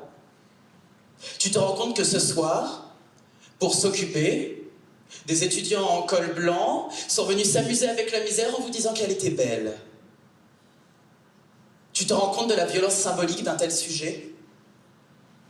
C'est-à-dire que ce soir, des étudiants sont venus briller, se faire mousser avec la misère, pour qu'on dise « Oh, quel bon mot! Oh, quelle galéjade! Oh, mais quelle subtilité renversante que voilà !» La misère, c'est du pain et des jeux pour nous. Ça me dégoûte. Ça me dégoûte parce qu'en fait, toi, tu romantises la misère en la rendant belle. C'est-à-dire que toi, t'as pris leurs difficultés, leurs douleurs, leurs souffrances, et tu l'as rendue belle. Pour que notre société soit justifiée, pour que la bourgeoisie ait les bonnes intentions. En te disant que la misère est belle, en réalité, tu justifies juste le fait que les riches, c'est fait pour être très riches, et les pauvres, très pauvres. Ton instrumentalisation de la misère, elle est de funeste. En te disant que la misère est belle, ils t'empêchent de remettre en cause notre système. Ils te disent que le monde est une grande course où l'on doit courir plus vite que son voisin pour échapper à la misère. Alors, à vos marques, prêts, souffrez. Joyeux Hunger Games. Et puisse le sort vous être favorable. Pour survivre, vous devez courir plus vite que les autres pour éviter la misère. En fait, en disant que la misère est belle, ils vous disent que elle est belle parce qu'elle est justifiée. Si tu es miséreux, c'est que tu n'as pas su tirer ton épingle du jeu. Tu es miséreux parce que tu as perdu à ce jeu. Mais ils oublient sciemment de te dire que la vie est un jeu où il n'y a pas de hasard, où les dés sont pipés, où personne n'en pipe mot, et certains trichent impunément. Et ceux qui trichent sont les mêmes, tous les mêmes, et il y en a marre. Il y en a marre parce qu'avec toute cette instrumentalisation, parce qu'avec toute cette beauté qu'ils essayent de tirer de l'horreur, on en oublie que certains n'ont pas la chance de pouvoir en rire.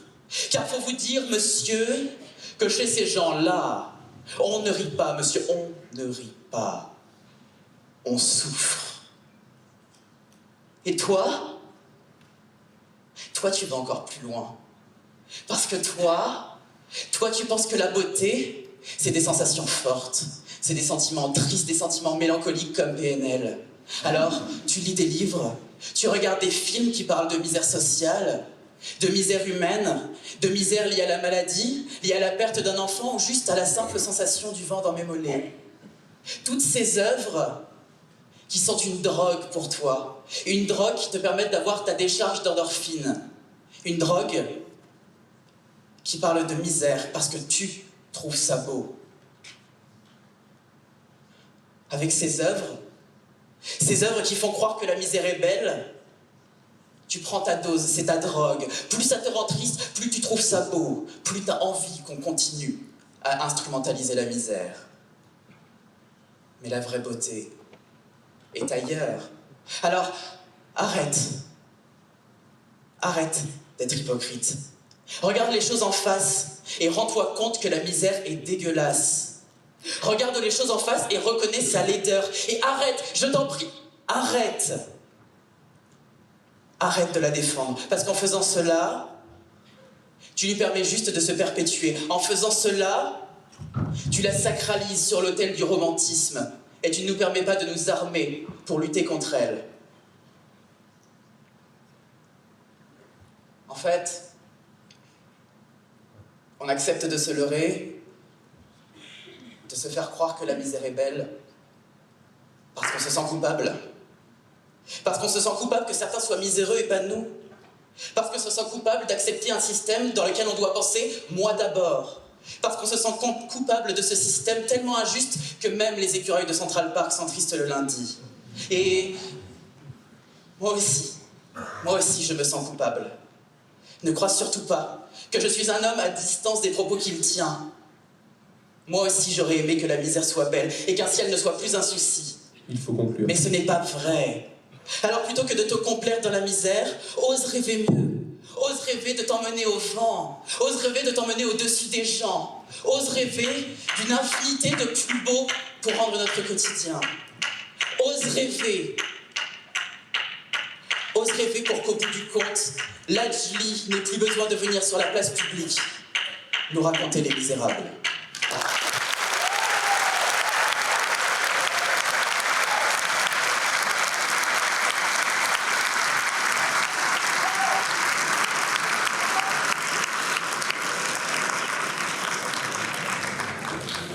C'est ainsi que s'achève la finale. Je vais inviter le jury à se diriger vers sa loge pour délibérer. Il y a une petite pause de 10 minutes. Merci de revenir juste après. Et à tout de suite.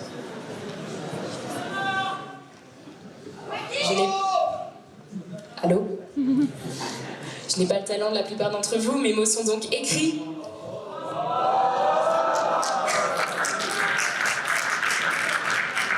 Ce soir s'imposent à moi deux principes, ne pas trop m'attarder, ne pas trop m'épancher.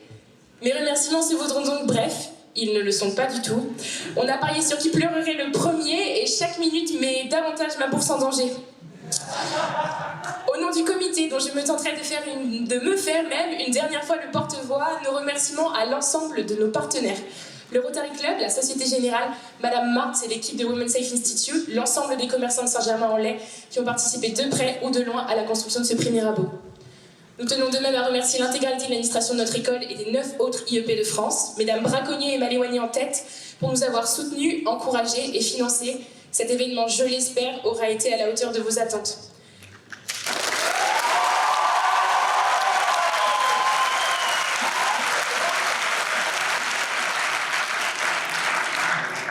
Un mot aussi pour ceux qui ont vécu, que dis-je, subi, l'organisation de ce prix et ont supporté état d'âme, crise de nerfs et crise de larmes parfois, toujours avec un soutien sans faille digne seulement des meilleurs amis. Ils savent qui ils sont.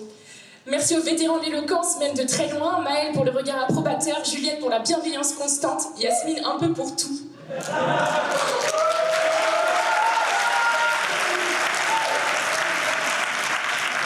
Car il faut rendre à César ce qui est à César, un mot pour chaque membre de ce comité que j'ai pu maltraiter, parfois, souvent, que je vous demanderai d'ailleurs d'applaudir au fur et à mesure qu'ils me rejoindront sur scène. J'aurai de plus longs mots pour chacun d'entre vous, mais notre quantité démesurée selon certains et le temps qui commence déjà à me manquer me pousse à enchaîner. Merci d'abord à Victor et Margot, deux grands amis qui ont jugé bon de faire le concours de celui qui apporterait le plus de jurés à ce prix. Je me représente qui a gagné.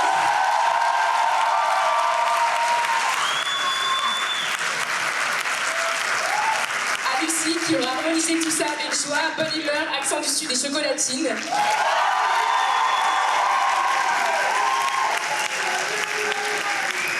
Au choupi du prix Mirabeau, Aliette qui aura rendu ce prix visuellement beau et harmonieux, toute ma tendresse.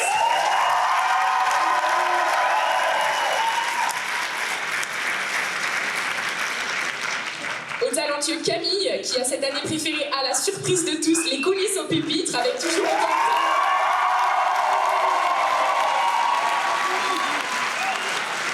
Mon éternel camaraderie. Quel mot vous trouvez pour remercier Arthur, à qui je ne peux que renouveler en public, avec très peu de pudeur, mon amitié et mon admiration.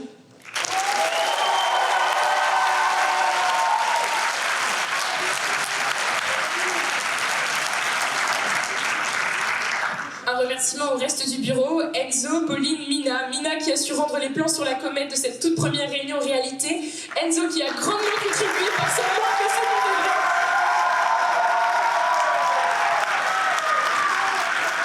Transformer le travail que représente l'organisation de ce prix en moment de joie. Merci. Pauline, une amie par essence, à qui il aura suffi d'un mot pour me rejoindre. Un seul mot donc pour la remercier. Merci. À l'ensemble du comité, merci à vous. Je n'aurais plus que faire.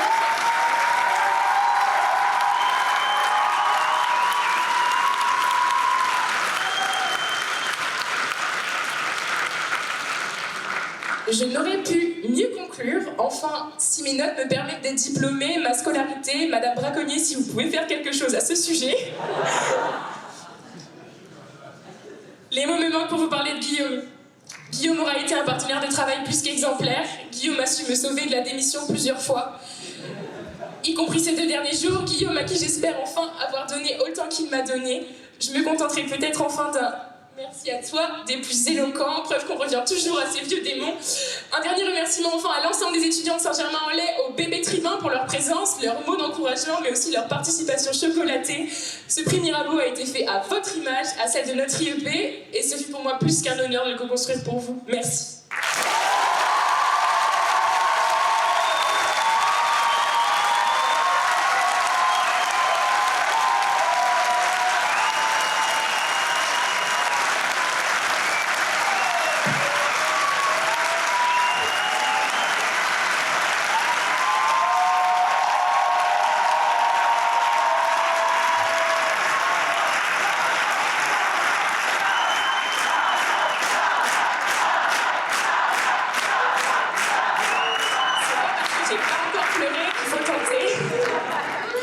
Je laisserai la parole à mon incroyable coprésident.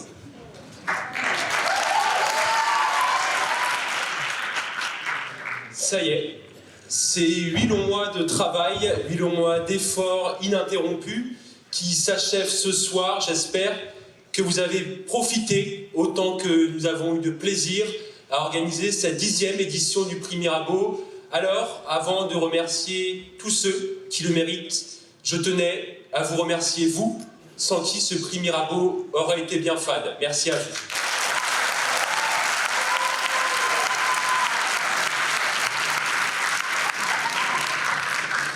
Il faut également remercier tous les partenaires. Merci à la ville de Saint-Germain-en-Laye, plus particulièrement à monsieur Arnaud Péricard, son maire, pour la mise à disposition gracieuse des équipements municipaux tels que le théâtre ou encore la salle des mariages. Merci au Théâtre Alexandre Dumas, à Sophie Bauer, sa directrice, et à toute l'équipe technique qui œuvre en coulisses pour que le prix Mirabeau se déroule de la meilleure des manières possibles.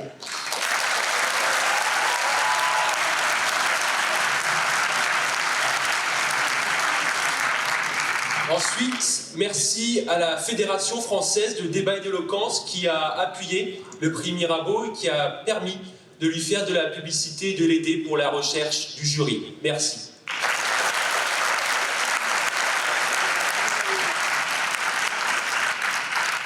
Je vais sans doute oublier des partenaires, mais également je dois remercier Sciences Po Saint-Germain-en-Laye, sa directrice, Madame Braconnier, mais aussi Madame Malouani qui a dû supporter maintes fois mes allers-retours dans son bureau. Merci à vous, merci pour votre soutien.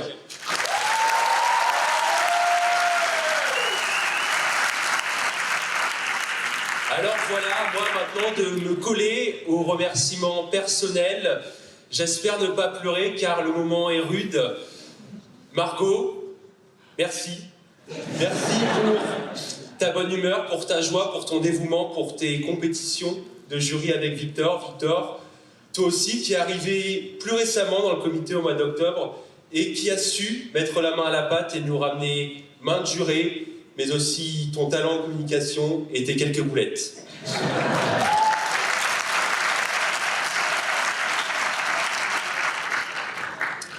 Lucie Cazotte, cette Toulousaine exilée à Saint-Germain-en-Laye, a réussi à soutenir Saint-Germain-en-Laye pour ce prix Mirabeau et ce n'était pas facile. Merci Lucie pour ta synchronisation au niveau des invités, pour tout ton travail au niveau des logements. Un grand merci.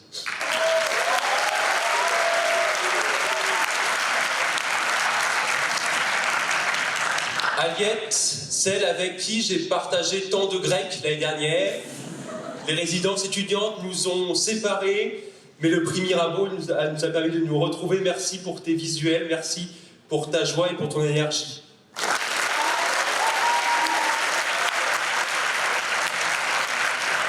Camille, mon cher Camille, belle et faible, président aussi des tribuns, je ne te remercierai jamais pour nous avoir accompagnés dans cette folle aventure du Mirabeau. Voilà, j'ai pas grand chose de plus à te dire, tu sais déjà tout ce que je pense. Voilà, merci.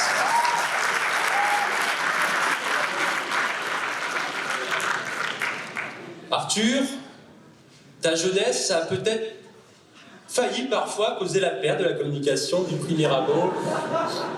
Mais heureusement, aujourd'hui, nous y sommes arrivés. Sans toi, rien n'aurait été possible également pour tous ces visuels, pour tous ces textes, pour aussi toutes ces fautes d'orthographe, malheureusement. Merci.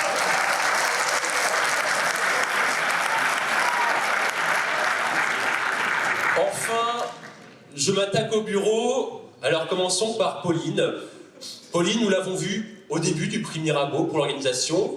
Nous revenons de la revoir une semaine avant.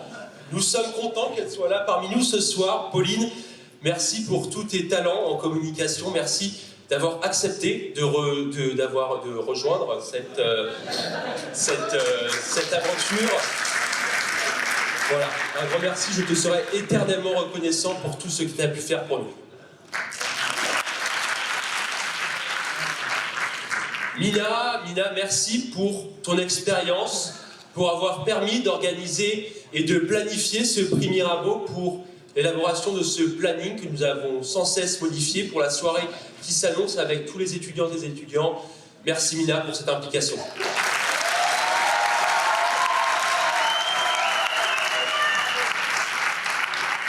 Enzo, je ne saurais comment te remercier, toi qui as passé tant de moments au téléphone à appeler les services financiers de chaque IEP. Toi qui as aussi harcelé nos partenaires pour qu'ils acceptent de nous soutenir. Merci Enzo pour tout ce temps. Sans toi, le prix Mirabeau n'aurait pu être financé, n'aurait pu avoir eu lieu ce soir. Merci.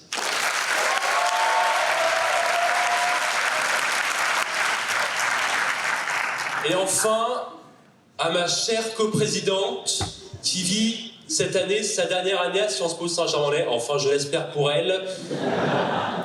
J'espère quand même que cette dernière expérience associative, en tout cas ton long parcours associatif à Sciences Po Saint-Germain-en-Laye, qui a toujours été couronné de réussite, j'espère que le prix Mirabeau vient parachever ton œuvre comme tu l'as souhaité. Merci Dana pour tout ton temps, pour tous tes conseils, pour toute ton expérience et pour avoir fait de ce prix Mirabeau plus qu'un rêve, c'est devenu une réalité. Merci.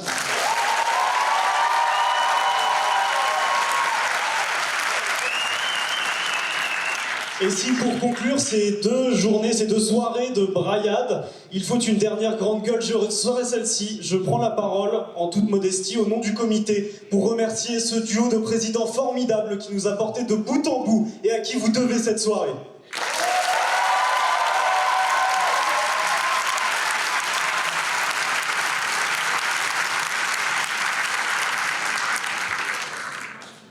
trêve de bavardage, je crois que vous êtes tous là pour quelque chose d'autre.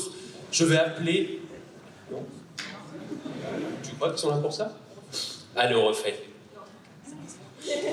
Nous allons donc appeler la présidente du jury, Madame Agnès Jaoui, ainsi que les finalistes sur scène pour la noce de la plupart.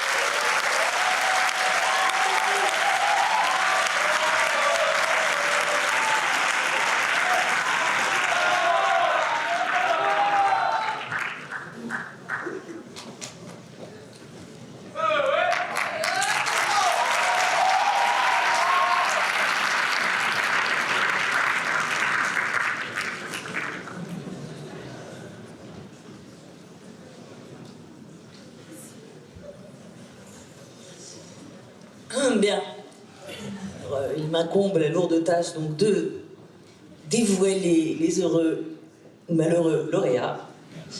Bon, vous savez, hein, vous êtes des équipes, alors des fois, il y en avait des... Enfin bon, bref. Ne le prenez pas personnellement, quoi. Oui. Alors, en plus, je commence par donc le quatrième, pas prix, hein, donc le quatrième, les quatrièmes. Hein. Max. C'est Saint-Germain.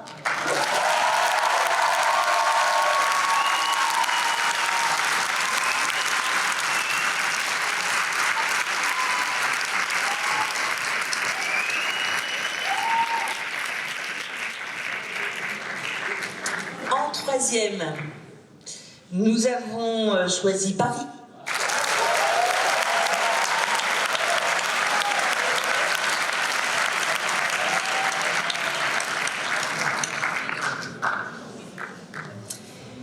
En deuxième, qui talonne d'ailleurs le premier, Grenoble.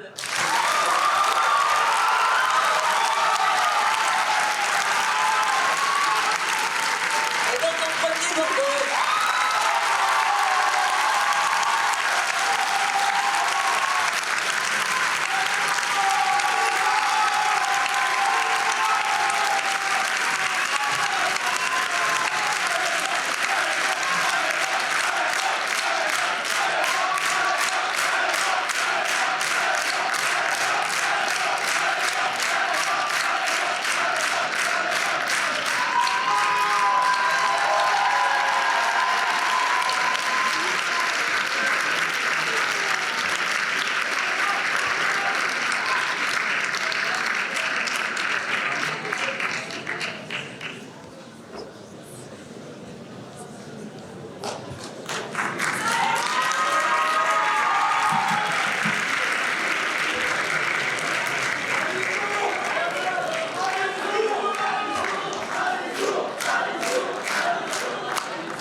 Oui, non.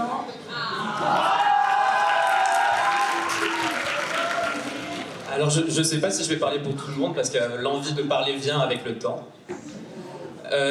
J'aimerais déjà remercier les deux formidables personnes qui sont là avec moi sur scène parce que j'ai fait un premier Mirabeau avec des gens qui sont déjà là et c'était une expérience formidable et cette fois c'était encore plus formidable que cette fois-là. Merci à l'équipe, merci au comité, merci au public, merci à tous. C'était une expérience incroyable, bravo, bravo. Bref, vous avez compris, merci. Bah, c'était tout.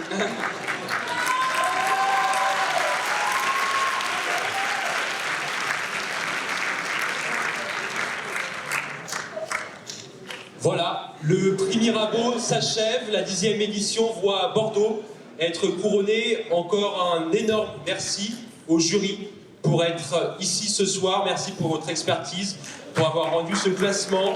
Merci à vous.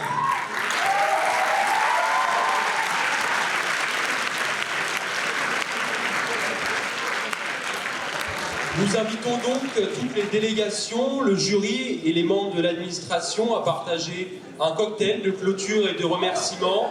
Et nous vous disons, on appelle également l'intégralité des délégations pour une photo sur scène, s'il vous plaît. Et nous vous donnons donc rendez-vous l'année prochaine pour la 11e édition à Grenoble.